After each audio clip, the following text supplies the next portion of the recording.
Bonjour à toutes et à tous et bienvenue sur La Lettre Pro, le podcast IA. Je suis Brulatour, le rédacteur en chef de La Lettre Pro.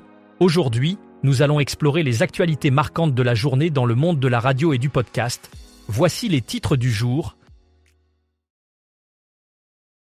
Soprano, le célèbre rappeur marseillais, a annoncé sa participation au Energy Music Tour 2025.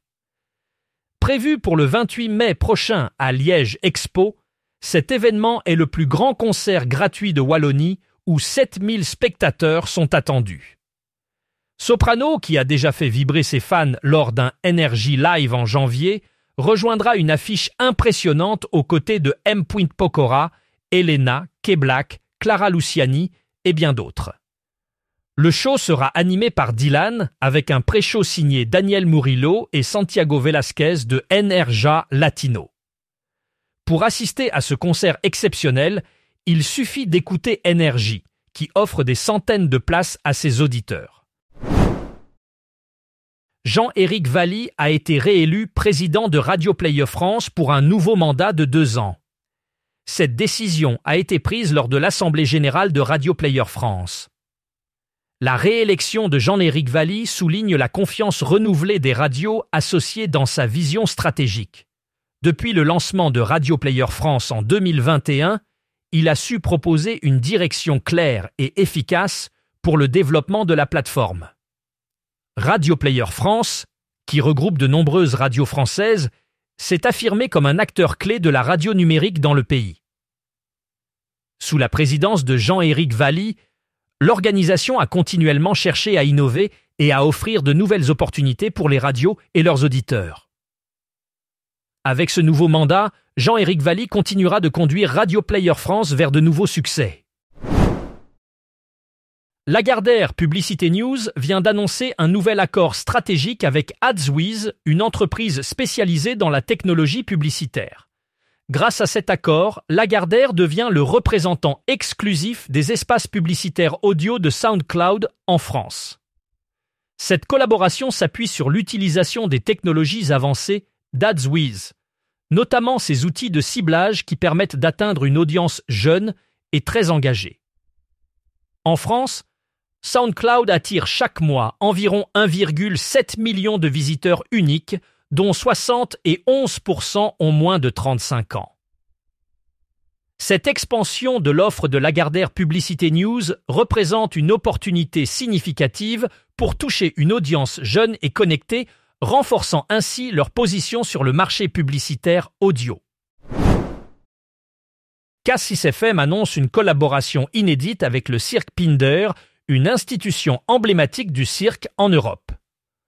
Dans le cadre de la tournée 2025, le Cirque Pinder s'arrêtera à Dijon pour offrir une représentation privée exclusivement réservée aux auditeurs et partenaires de K6FM le jeudi 19 juin à 19h30.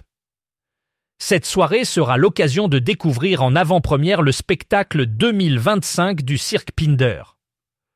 Ce show promet d'être un événement festif et coloré avec 1h40 de performances spectaculaires. Les spectateurs pourront admirer des acrobaties, de la magie, des numéros aériens et bien d'autres surprises sous un chapiteau aux 1000 couleurs. Pour assister à cette représentation unique, les auditeurs de K6FM peuvent retirer gratuitement leurs invitations, 4 par famille, sur le site k6fm.com. Cet événement vise à renforcer les liens entre K6FM, son public et ses partenaires en leur offrant un moment d'exception.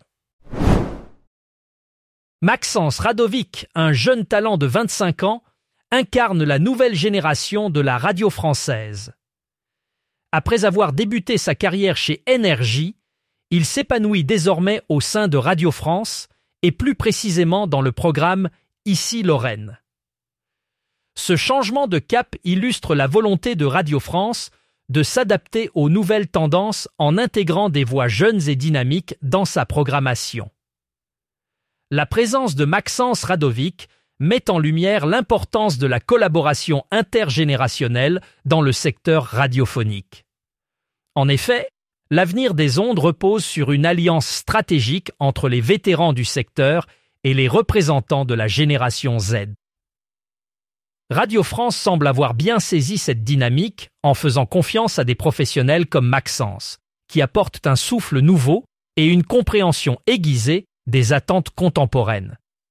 Ce mouvement vers une programmation plus moderne et inclusive pourrait bien définir l'avenir de la radio en France. L'étude Share of Ear, réalisée par Edison Research pour le premier trimestre 2025, révèle un essor discret mais réel du streaming AM/FM aux États-Unis. Cette enquête, qui évalue les habitudes d'écoute sur une journée complète, montre que le streaming de la radio représente désormais 8% de l'audio soutenu par la publicité pour les personnes âgées de 18 ans et plus. Ce chiffre dépasse celui de Pandora, qui atteint 5% et est à égalité avec Spotify, également à 5%.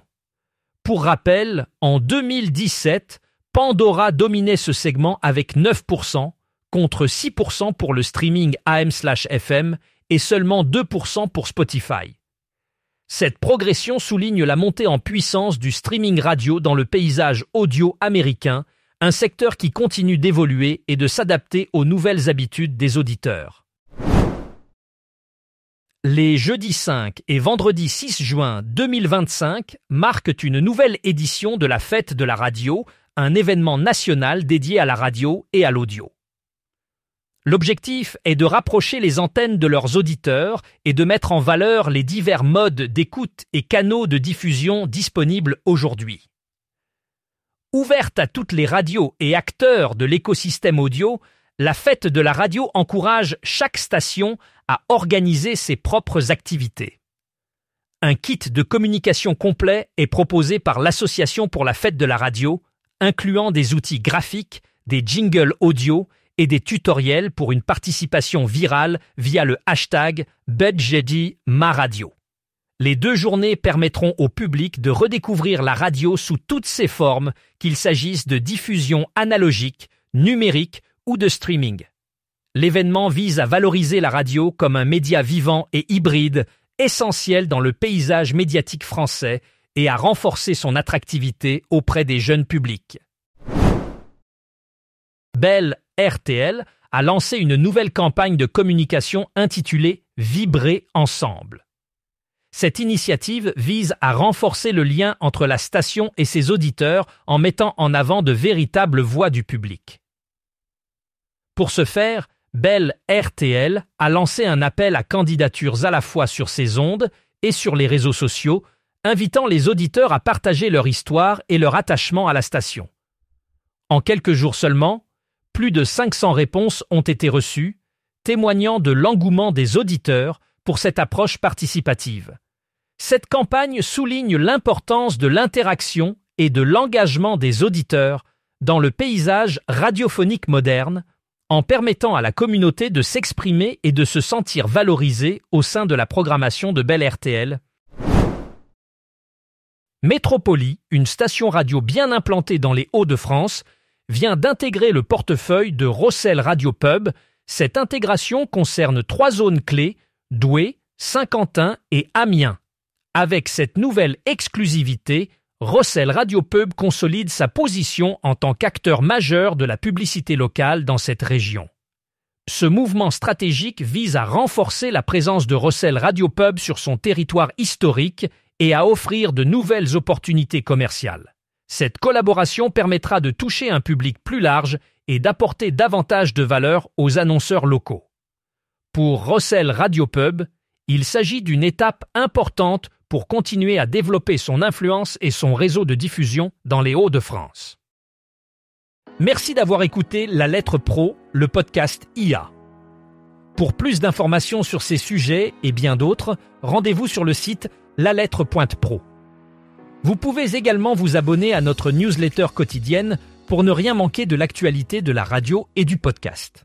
À demain pour un nouvel épisode.